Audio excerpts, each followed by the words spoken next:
That's what we're trying to do. And it's great to be back home. I didn't realize, the game gets over and we're walking on the bus, and Coach Marlin looks at me. He says, "We've only played 4 home games."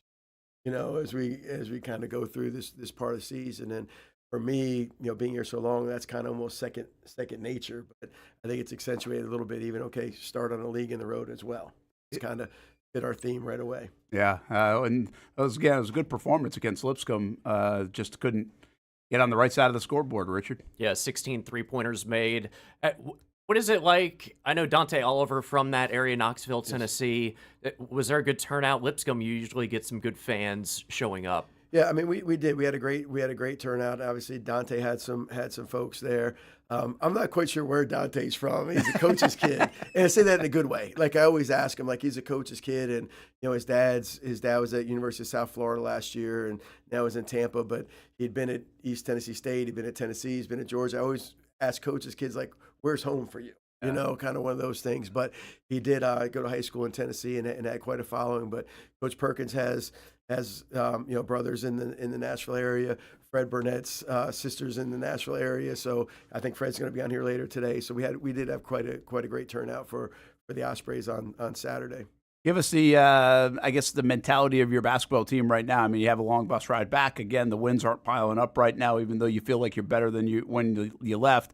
I guess 2 things. How are you doing as you search for more W's, but also how is this basketball team handling being close so many times so far this year, but not ending up in the win column?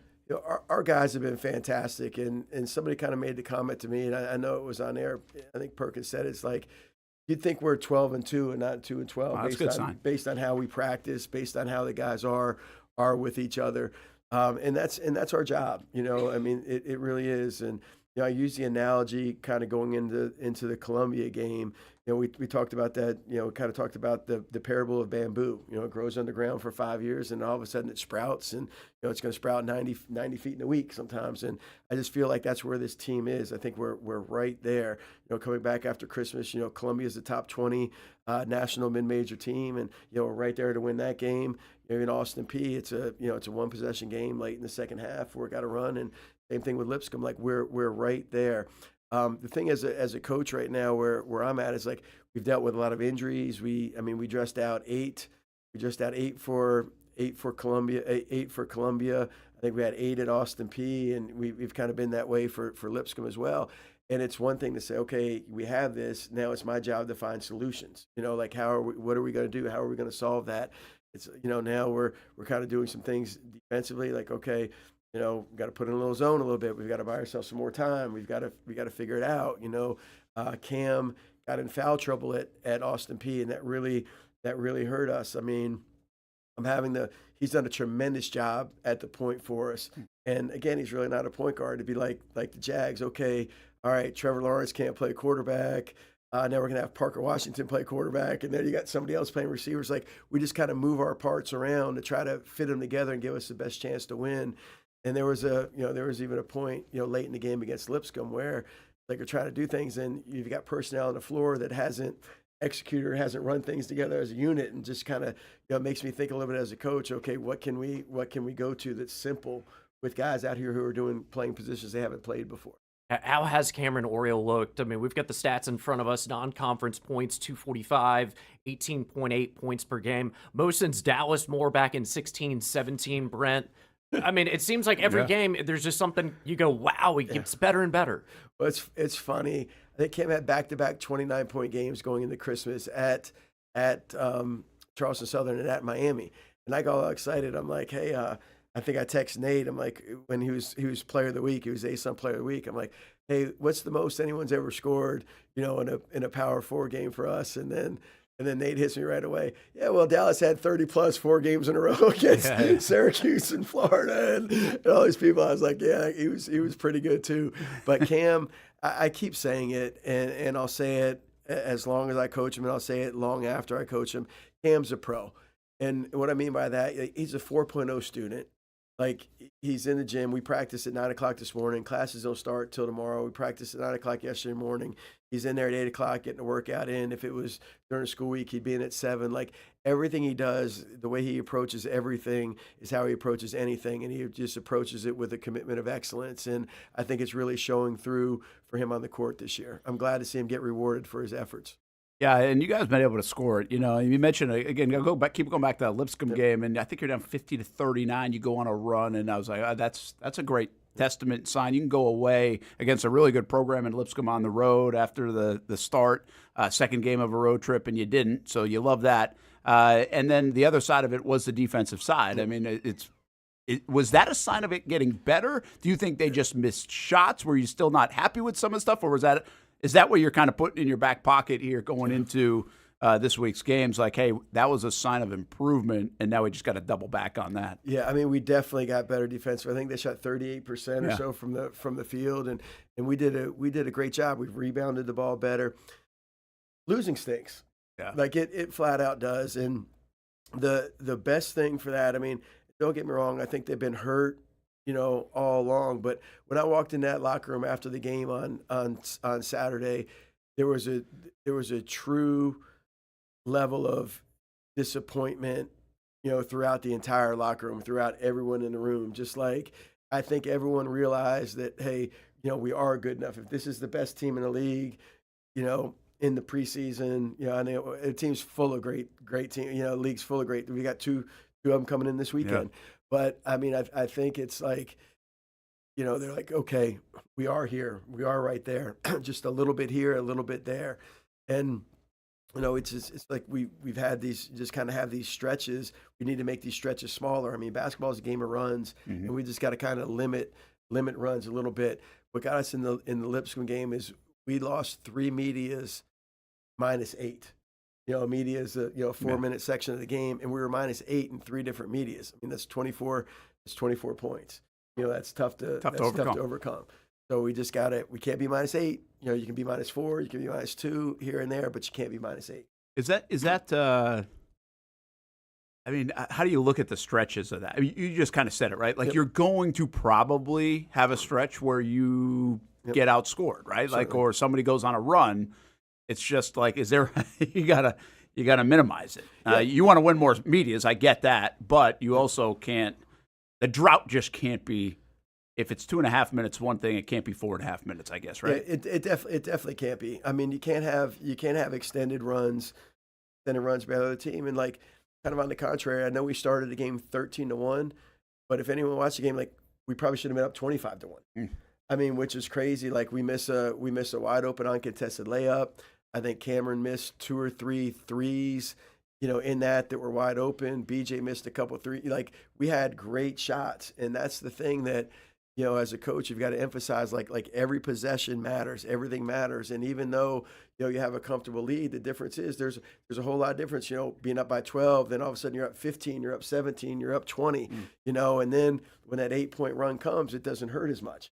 You have more of a cushion. So it's just a matter of continuing to try to defend at a higher level and not have some offensive droughts. And I think part of our struggles in the non-conference they've kind of coincided a little bit, like where we've had tough stretches on the defensive end. We've contributed to that by sometimes taking quick, poor shots on the offensive end, and that leads to transition.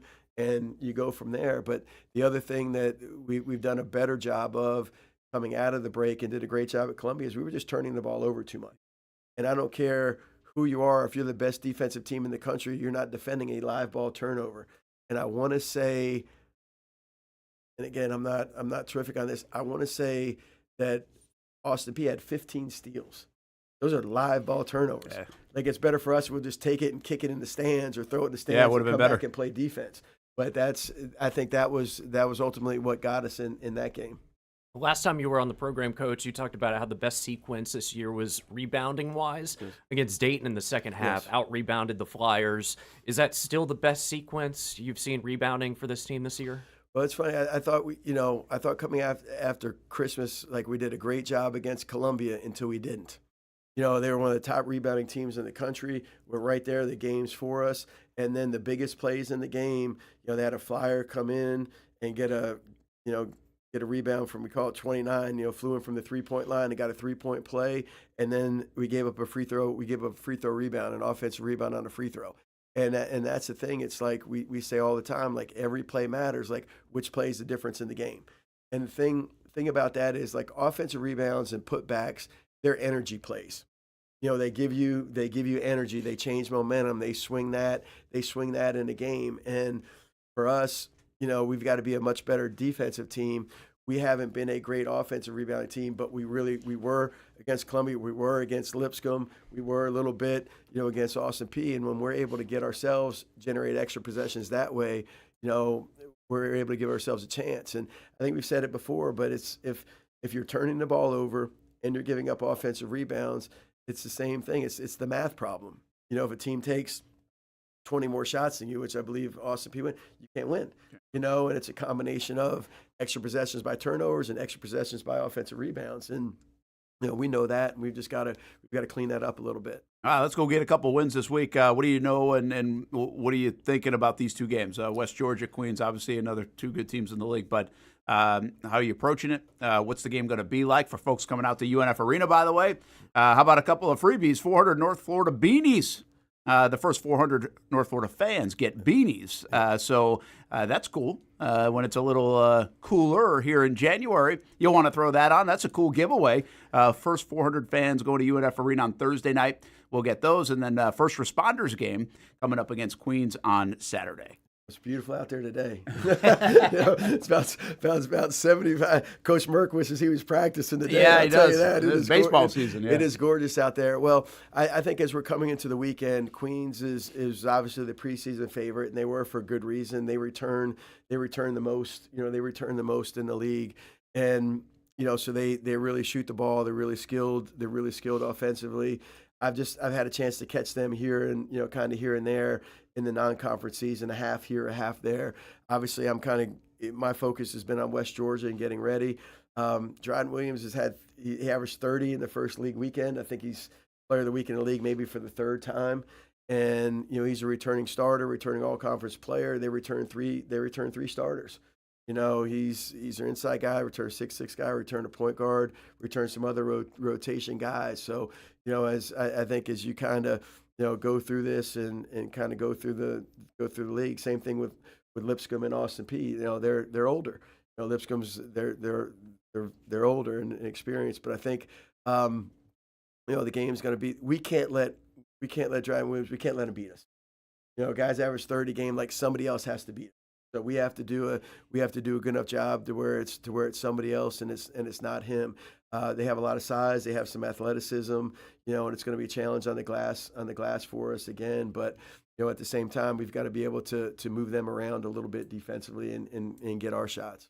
Last podcast that we did, you talked about coaches' feel during those two road games and the ASUN play. Was there a coach's feel that you had experience with this team that you had not felt prior to? Yeah.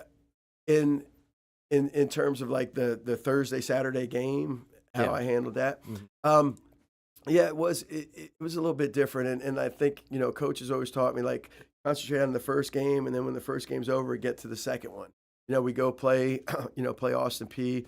The game gets over with. We had a 7:00 game. I kind of finished up. I finished up on us, cutting the film for us about 1:30 or so in the morning, and then I turned my attention, to Lipscomb, and then you get up and you kind of go that way. I think so much of it is, at any time is just really making sure your team's the best your team can be, preparing them, and then you kind of turn your sights to the other team. And it's funny, Kevin Carroll and I are really good friends. He's a coach at Lipscomb, and he's obviously his first year as a head coach at Lipscomb. He's his 13th as a head coach. And when we went in there to practice on Friday, we were visiting a little bit, and I just kind of asked him, just out of curiosity, hey, how do you handle this, and how do you handle? Do you watch teams ahead? Do you kind of do that stuff? And he says, not really. And he says, I kind of almost hate to say this, but I watch less, and the longer I coach, I watch less and less of the team that I'm going to play, and I'm just kind of worried about my team. And he said, and it's true because I feel the same way. Like when it comes to preparation for a game, Now, I'm going to watch as many games as I can. I'm going to be as prepared as I can be prepared, but I have a tremendous staff. Each one of them has responsibility for different games, and I have a lot of faith in their preparation, in their ability to communicate to our team, and in their ability to prepare us. So for me, as I'm watching games, one, I meet with whoever has a scout.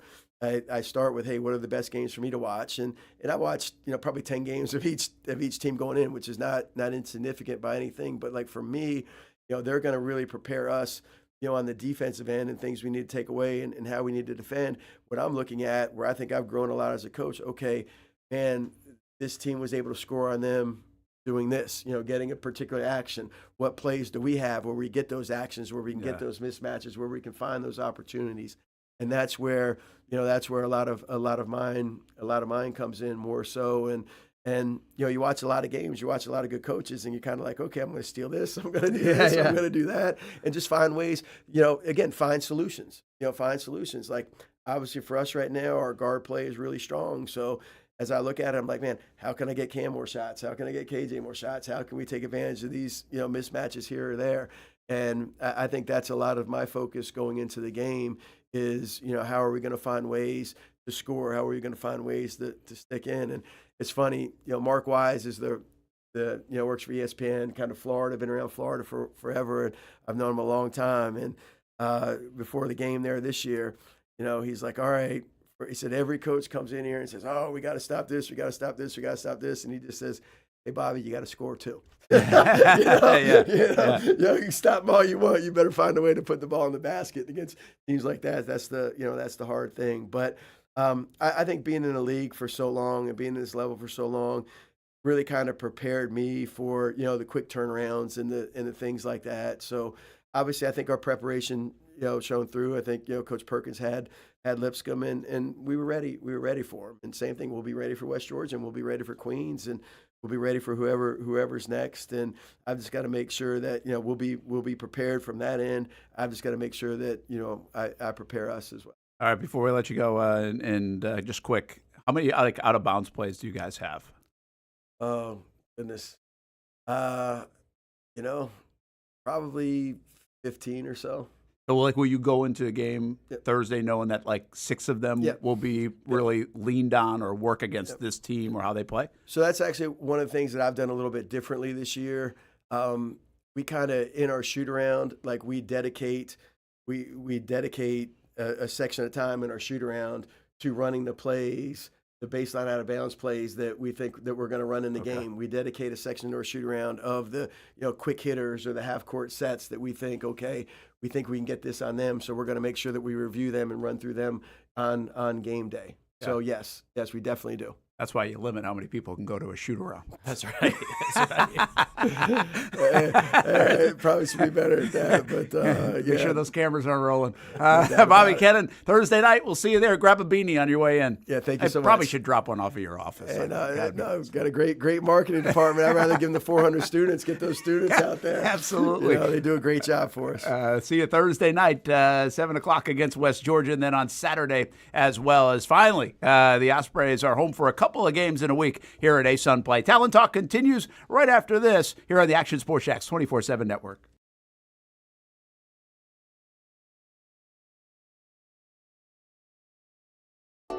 Hi, I'm Joel Donovan. My brother Kyle and I, we are co-owners and operators here at Donovan Heat and Air and Electric, and my dad started the business in 1987 to provide the greater Jacksonville area with a great customer service experience. 3 decades later, we're still doing the same thing. I love the Jacksonville area, I love the community, I love raising my family here. That's my name on the side of the building, and it's really important for our family to run this company the way it should be ran. It's something to be proud of.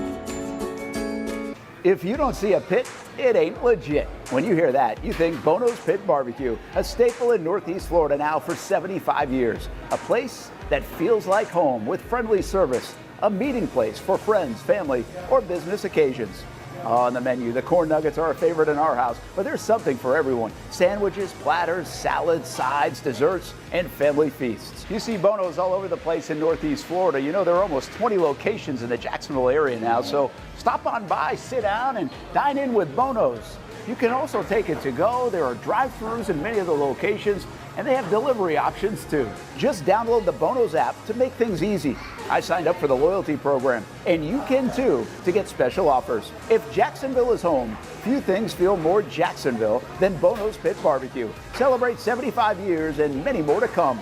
Bonos Pit Barbecue. If you don't see a pit, it ain't legit. We're CSI companies.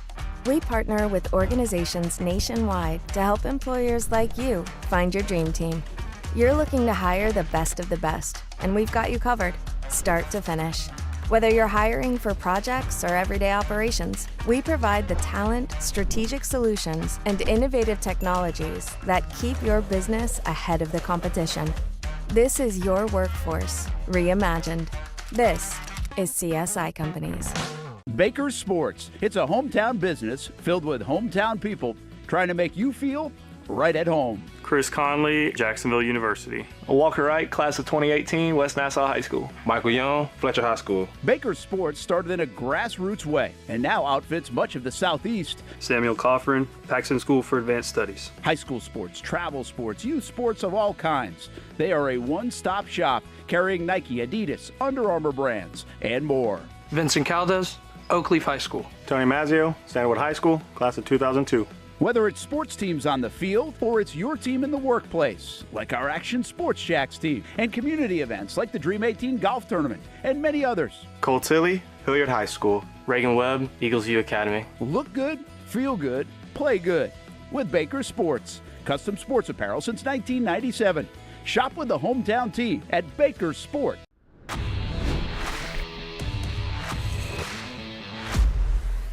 Hey, welcome back here to Talon Talk on the Action Sports Shacks 24/7 network. We flipped the calendar into 2026, so the first one here on a Tuesday. Join us each and every Tuesday from 2 p.m. until 3 p.m. We'll have replays here on the network as well. You can find it on social media and catch up on all things Ospreys at UNFOspreys.com, as well as we keep mentioning basketball home this week, Thursday and Saturday, for more ASUN action and fun giveaway on Thursday night, by the way, for the Beanies, 400 of them for the first 400 fans that enter the arena. Brent Martineau here, Richard Miller as well, and now we say hello to the science portion of the class, Fred Burnett and Brian Bert. Fred, long time here at the UNF athletic program as the Associate AD for Sports Performance, and Brian, the Assistant AD for Sports Performance. Tell us what that means, Fred.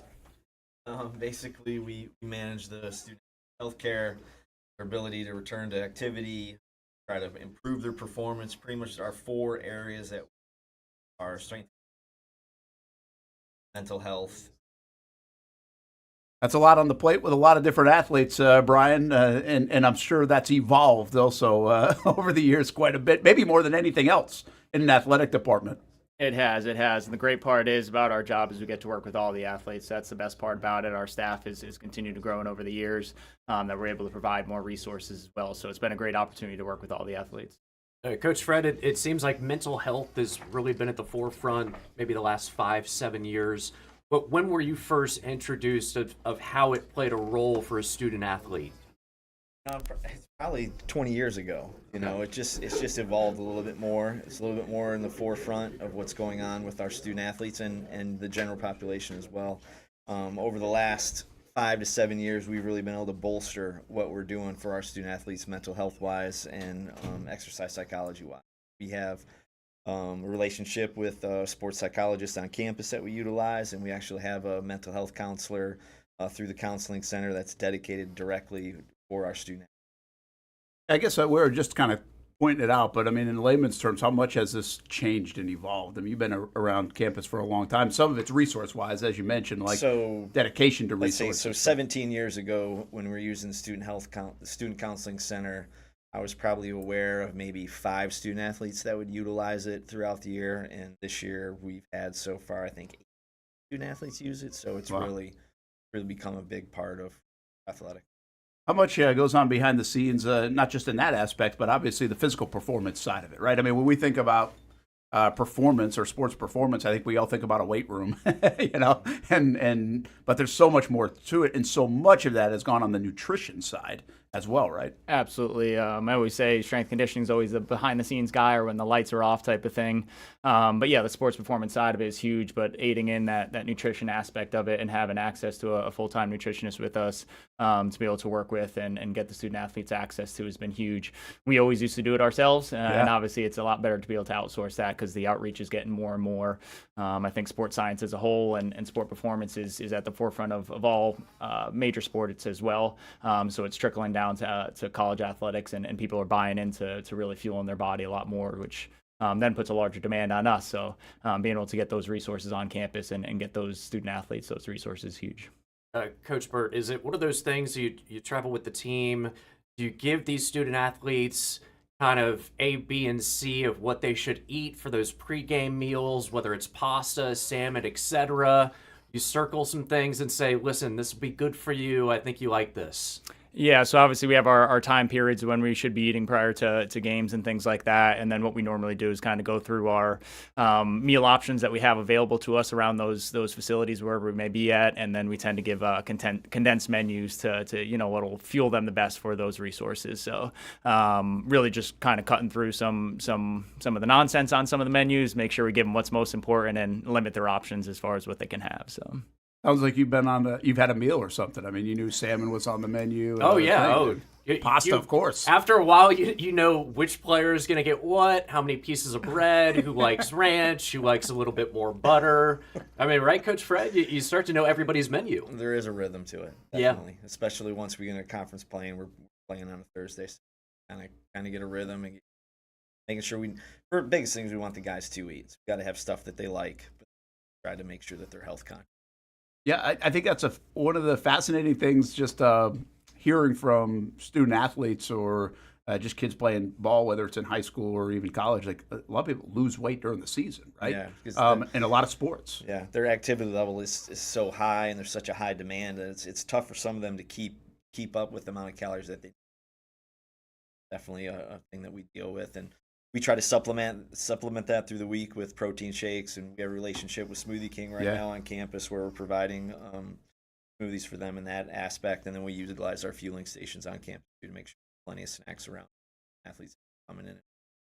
Is there a secret sauce behind it all? I mean, is there something that is it the smoothies really? I mean, is that the thing that you almost have to have now to supplement? It's more getting them to understand calories out and calories in, how much they need to consume. And sometimes that's difficult because you don't know their activity level. One of the things that we've been fortunate to do the last few years is utilize some sports science with heart rate monitors, so that actually will tell us how many calories they're burning during an activity, and then we can kind of educate them on how much they need to eat and what they need to refuel themselves. I think it used to be so much of this that infrastructure to be able to do was kind of expensive, or maybe it was new. I don't know which one it was, but it seems like it's easier to and be more accessible to that kind of information. How much do you guys utilize that? From heart rate to whatever else it is, how fast someone's running, or how much exertion they're using during a practice or anything else. Is there a lot of that on campus? Yeah, absolutely. The energy expenditure, obviously, within events as well as the recovery between events. We look a lot at lean muscle mass as well. We don't want guys dropping much more than 1.5 pounds lean muscle mass in season. We try to maintain that with our lifting programs as well. But yeah, utilizing resources on campus, and with kids nowadays, it's what's most readily accessible. So we try to find the ways to get them to almost trip over the food that they got to eat it type of thing, because with them, that's how it is. It's always got to be right there for them. So we try to make sure that we're constantly giving them the reminders and constantly pushing them in the right direction for those options. Has there been an athlete who has burned the most calories that you've seen? Is there a tippy top of you go, wow, he's going to need 4 peanut butter and jelly sandwiches after this game? Yeah, I think it comes into play big time with basketball. I mean, obviously, you look at your endurance sports, you're going to expend more calories in general. But your tall, long, lean athletes tend to have a very fast metabolism. So not only do they have a very fast resting metabolic rate, but as well as they're expending a lot on the court. So obviously, a lot of our bigs in basketball tend to burn a lot more calories than some of the smaller guys. Just think of a diet of a swimmer, right? I mean, Michael Phelps stuff. What he used to eat comes to mind because those guys. There's some of our basketball players that we're in full practice mode, going 3-4 hours a day. They need. That's not easy. I mean, I can make it look easy, but that's not easy. No, it's not. Not to eat well. Yeah, exactly. To eat Especially. healthy that way. Yeah. Do you guys benefit in some respects? And the answer might be no here, but without football. Do more of the sports that you guys have on campus align, or is there still a lot of differences? It feels like football would be a totally different animal. But it definitely, and you bring in 100 more student athletes, so Yeah. there would be some drain in resources there, but it would also bring in more resources. So you need to have a good balance when you have football in. But there's just different athletes need different things. You look at a sprinter compared to a distance runner, even in that one sport, they're going to need to pull themselves differently. So then you look at a 6'6", 210-pound basketball player and a 5'2", 130-pound women's soccer player. There are definitely some still differences, especially when you cross gender. Yeah. It's no doubt about that. That is a big difference. What those two would need to consume. How much? I keep talking about this word evolution, but how much do you kind of like read on a daily basis, or new stuff is still coming out? How much is this changing, or has kind of the sports world figured it out to some degree in a certain parameter of, hey, this is pretty much how everybody is doing it? There's your basic principles that you kind of stick by, and then there's always new information, new science that comes out, and you have to filter through it and what can be adaptable to what you're trying. Definitely have to keep up with science. It's the trends out there nowadays. Obviously, these kids and they want to jump on all these trends. So it's about educating them as a whole. Everybody has access to a lot of information nowadays. So yes, we read a lot more of the research-based stuff, and we got to disseminate some of that information for them. But being able to stay up with the trends that we're into it with what's new coming out there, as well as being able to break it down. We want to give them what's new and what's best. But like you said, we got to stick to some of the old principles that have worked forever for sure. Yeah, I think that's actually fascinating. I would imagine you have to almost like stop. Hey, like, all right, no, don't do. That's like a fad, right? Or that's just like something you're reading about. You don't have enough knowledge on that, or we don't have enough knowledge on that. As good as social media can be, it can also be in detriment. Yeah, because not everything you see on social media is necessarily true or the best for what our athletes. Yeah, and the whole thing too, right? I mean, something can be a quick fix for somebody else, or it might not work. I mean, there's not a blanket to everybody's body and what works for them, as you guys are saying. But look at goat yoga. I mean, that was a thing for I feel like 4 months, and then it just disappeared off the map. There you go. Hey, Coach I didn't Fred. even know it was a thing for 4 months. It was. Now I just wish 6-7 would disappear across off the map. To go. Coach Fred, Michigan State, Texas. You were around Kevin Durant. Yes. Were you? Was that somebody when you saw him playing? Did you know that he'd still be playing 18, 20 years later? I mean, it's tough to know some of the longevity of their career, but he was a guy that you could tell that's all he wanted, to play basketball. Even as an 18-year-old kid, obviously I only spent 1 year with him because he went straight to the pros, but he was definitely dedicated to the craft. So he obviously stay injury-free, that talented, continue to play now at 30. I think you're right, yeah. Had a game winner last night, I think it was, or maybe it was 2 nights ago. Yeah. But now he's a guy that feels like he could have eaten more. Yeah, he was he was slim, He's but I slim. tell you what, it did not matter. It works. It did not matter. It does. How much of the things that we talk about quite a bit, the scholarship programs or the different events to raise money on campus and other things for the sports programs, really like filter down, and you guys have felt that. Definitely. The efforts that have gone into it. You look at the improvements that we've been able to do on campus in our weight rooms, in our sports medicine centers. And yes, it's a huge benefit. Anytime money's brought into the department, it helps everyone. And that's what I don't think a lot of people understand. Any dollar you give helps everyone. And recently we've had a lot of specific donations to athletic training and strength and conditioning, where we've been able to, like we talked about, improve our fueling stations, provide smoothies. We now have a dietitian that works directly with our athletes. So it's been a huge couple of years for us in our area. Definitely. Yeah, and you guys were a beneficiary of the new locker room, right, and everything else in that area? Absolutely. Athletic training room expanded, meeting rooms, more recovery space, things like that. So it's definitely been all beneficial. Exposure to our departments, like I said, we touch all the athletes on campus. So the more we can promote, that sports performance realm and get those resources for the student athletes is huge. Coach Bert, I'm always wondering, you do the stretching and routine for warm-ups. Does that change? Are you solely in charge of that, or does Coach Fred have some input? We always communicate, obviously, how the year is going on some things. I do change it, after every couple of years or so. And it's my 10th season here now, so mix it up a little bit over the years. But, we try to keep up, I guess, with some of the trends out there. But really, obviously, just what makes the guys feel best. I communicate a lot with them. We revamped it Chaz's senior year a lot.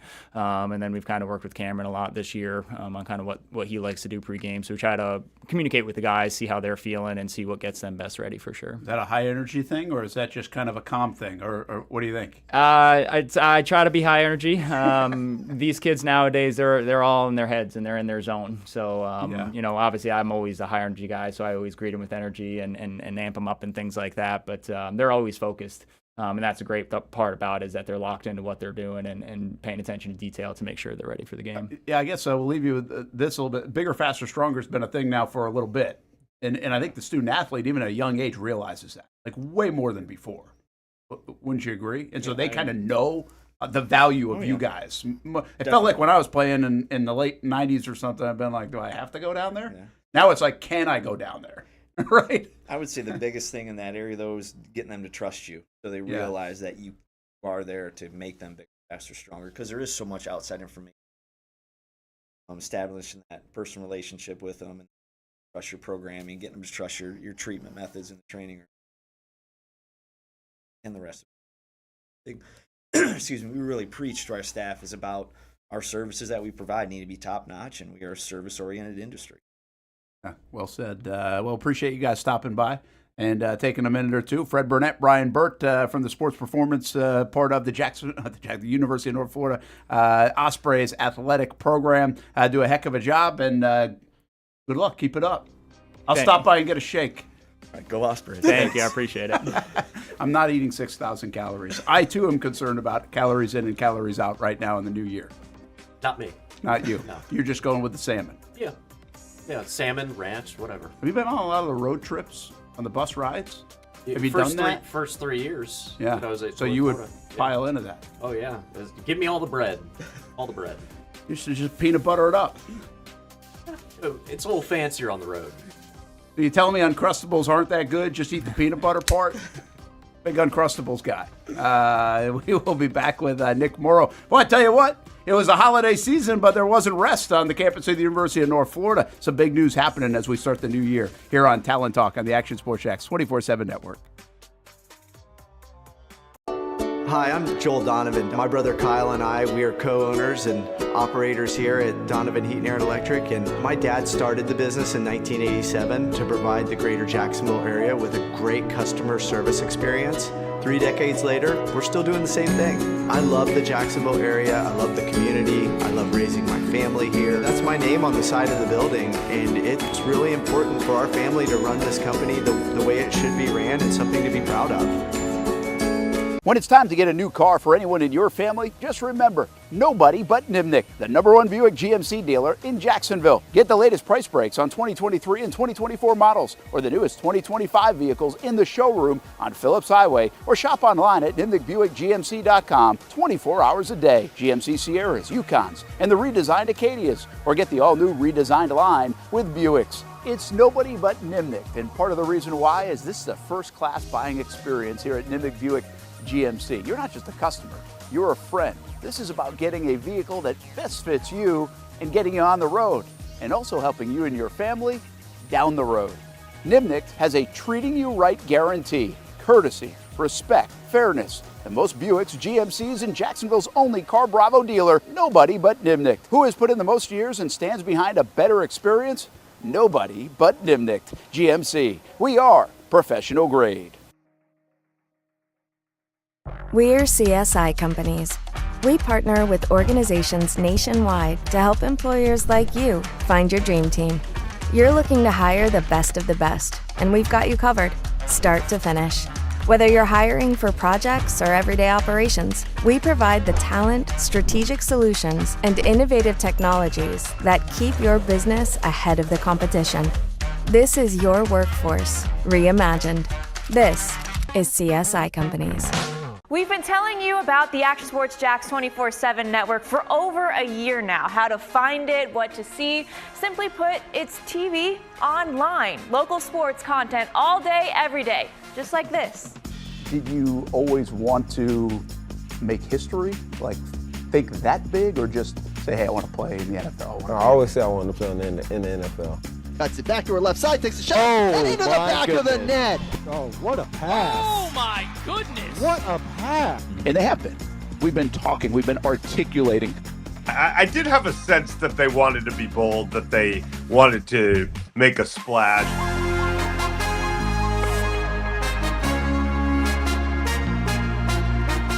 It's content you won't find on TV. Find it on actionsportsjax.com and just sit back and watch local sports all day on the Action Sports Jax 24/7 network.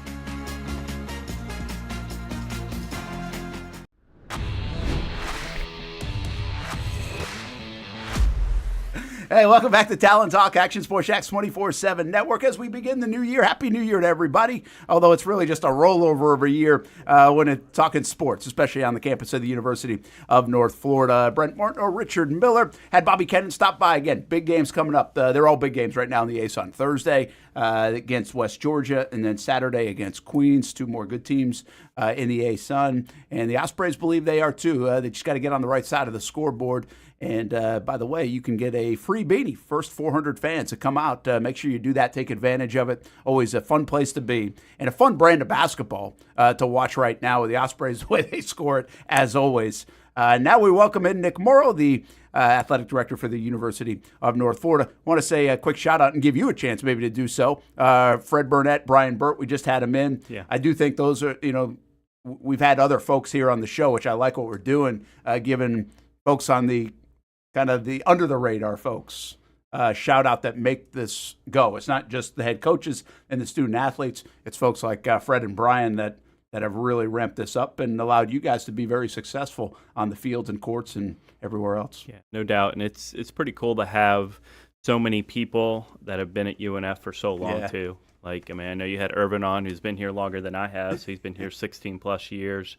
Bert said he's been here for 10. Fred, he took a quick little 2-year hiatus, but he was here for probably 16, 17 years, minus that hiatus. And then Nancy Miller, she trumps all of us. That's but, right. But we have such great people there and people that are really committed to UNF and what we're doing.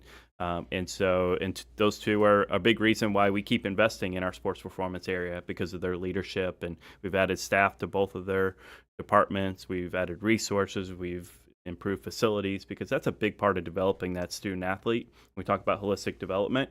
It's more than just what the coaches are doing with them. It's more than what they're just doing in the classroom. Those other things are really important to make sure that we maximize and help them reach their peak potential. Yeah, it's interesting how the conversations we've had in terms of growing. And again, we see shovels in the ground. We see the baseball field being reworked right now. We've seen all the improvements to UNF Arena. We see the beautiful facility at softball, volleyball, all these other things. What's going on at Hodges Stadium, all the work you put in. But the one that really resonates to me is like the Smoothie King relationship. Right. Shakes. Actually, that is a very important, it seems so small, right? But when you have a lot of people, it'd be, first of all, an expensive thing.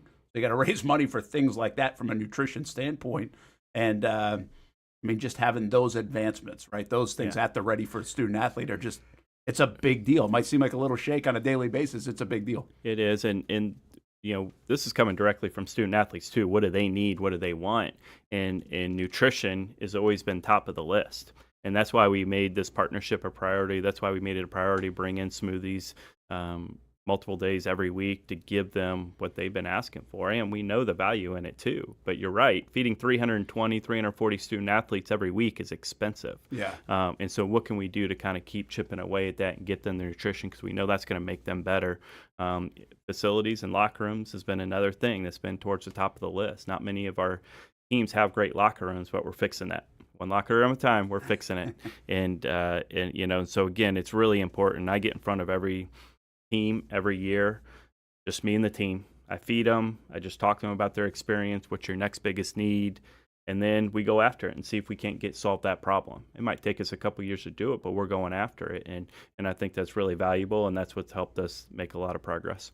Good nutrition, Nick, turns into good grades. Another solid semester, a GPA 3.0 for the 29th consecutive semester. Wow. That's going to really warm your heart. Yeah, I mean, we're hanging on with student and student athlete. We always will. Like college athletics was designed to help individuals play the sport they love, get a degree. Hopefully they're getting a scholarship to do it so they graduate debt-free with a degree playing the sport they love, the connections they make, the network. There's so much more to college athletics than what you're reading a lot right now in the headlines and stuff. And academics is part of it. And so we have 3.48 GPA. Tara and her crew talk about it, other people that have stepped up and done big things for us. Tara's been here for a while as a student athlete, as a coach, and now leading our academic unit. And she's got a great team behind her. She was a little disappointed because we dipped below 3.5. I told her it's okay. It's fine, especially more championships come along with it. It's a 3.48. It's a 3.48. It's pretty good. I'd round up. There you go. I like that. And so a bunch of 4.0s too. Almost 90% of our student athletes had a 3.0, which has been the trend for us for several years now. And so all our numbers are great. And our student athletes are doing tremendous work there. I'm going to sound, I'll sound very naive in this, but I think you just kind of painted the picture, and we see the focus on academics, and we see that number. That's a very good number. But now we're getting used to seeing that number, right? 29 semesters in a row. So, but we have this thought that really the numbers that matter most now in college sports are money and NIL and all this other stuff. Yet 75%, 80% of the universities still function as student athletes, that are across the country and playing athletics. So I guess what I'm asking is how important is that to the infrastructure of everybody on campus, right? That those numbers, that it is important to, win titles, win games, have those student athlete experiences, but the classroom still really matters. Absolutely. And I know it's easy to say because it's education, but it is getting lost. That's not the main thing that the world is looking at when they look at college athletics anymore. Yeah, our story in academics is going to go out in the next day or two, and we always share that directly with a lot of our donor base, our Osprey boosters. Always get tons of comments back about how proud they are of what we're doing on an academic side. And first thing I do when Tara gives me those numbers on academics, I send it to the president, send it to the provost, so they know that we are prioritizing that too, because you better believe the provost wants to know that we're doing well in academics as well. And it does matter. The trustees, they love seeing it. They love seeing the numbers. We always pick a basketball game where we march out our entire student-athlete body and we talk about all the academic success. He said that's our favorite promotion, our favorite game of the year, just seeing how many are out there and seeing those numbers. So it does matter. It matters to a lot of people. It might not be as flashy or sexy as winning a championship or making a run in the tournament, but it does matter. And again, as big as we want to be in Division I athletics and we want to keep growing and we want to compete with the big boys, we're not going to lose focus about what college athletics is and why they're here. Yeah, that's important. Sorry, Brent, but jumping right to it, Hall of Fame class. 6 individuals, 1 team, stellar group. How are those phone calls for you? I mean, this is one of the better classes we've seen. Yeah, that's one of the best parts of the AD job for sure, is making those phone calls, especially since I've been here for 15 years and I watched most of them play and compete. I knew them as freshmen. I watched them grow and fight through adversity and become all conference players. And so those phone calls are tremendous, and it'll be a blast on Friday, January 23rd, when we get to induct them. We're hoping the Jaguars have a home AFC championship game that weekend, because then Sarah Walsh will get assigned to that game and we'll be there in attendance as well. Cool. And so that's the conversation we had. And so just another reason that the Jags need to keep this going and get that home conference championship game. But it's a great class, and we did a really cool deal with Mark Romano, who works for JSO, one of the original soccer teams. He was on that, and he had no idea that we were coming. And we walked in on we actually worked with the sheriff and set it up to where we could come into one of their meetings with all of his peers around. We walk in, easily the most intimidating room I've ever walked in. There was 40 or 50 dudes and amazing men and women make sure in all your uniform. Parking tickets downtown were paid off. I was making sure I was super clean walking into there. In the very small room, 40 to 50 people in uniform, and then was able just to kind of launch into him getting into the Hall of Fame. He had no clue his family was there. Awesome. One of the coolest moments too. And so we'll celebrate him, and it's always a fun night. and making those phone calls is definitely one of the best parts of the AD job. Well, you just, I think this is one of the best jobs, too. When you have success, you usually have to make hires, which you had. Speaking of the soccer program, which you've made a change in the last month and had to. And Marlon Montanella is the new head men's soccer coach after the success of the last couple of years. And that program has just elevated so much. You probably felt that one coming. And talk a little bit about the hire. Was it an easy one? Yeah, that one was one of my easier ones for sure. It's not an AD's dream to have 3 open coaching positions at the same time between volleyball, beach, and men's kind of an soccer. Awkward time of year for that, is it? To have all 3? Yeah. And that December calendar, November, December time. Yeah, no doubt. And, men's soccer was an easy solution. That's going to happen at UNF. We're going to have success. People are going to take notice, and then they're going to come after our coaches because they had success at UNF. And that's okay. If that's the way we lose coaches, and so be it. Jamie went and took a top 10 paying job in college soccer, and that's just, unfortunately, we tried to keep him. I put an offer to make him the highest paid in our conference, better resources, but at the end of the day, he had to make a decision that's best for his family. That's okay. Next man up. Marlon's tremendous. Had the backing of everyone on the team, within the department, throughout the community. My boys play for JOC, so we're very involved in youth soccer. And the comments I was getting back on Marlon immediately after we announced, no brainer, great job. He's tremendous. So, I don't think we're going to skip a beat. Not a single guy is leaving. Not a single recruit backed out. We're retaining one of our assistant coaches, and we're going to go get another one and keep this thing going. They start practice on Monday, and they're ready to roll. And so, I'm really excited that he gets this opportunity. I'm excited that he's going to be here, and I think we're going to just keep this thing going. And we're going to be loaded again next year, and we'll be preseason favorite next year in the conference. And let's see if he steps up and fulfills it. Just a quick thought on that, because you keep it rolling is one thing, and that'd be the main goal.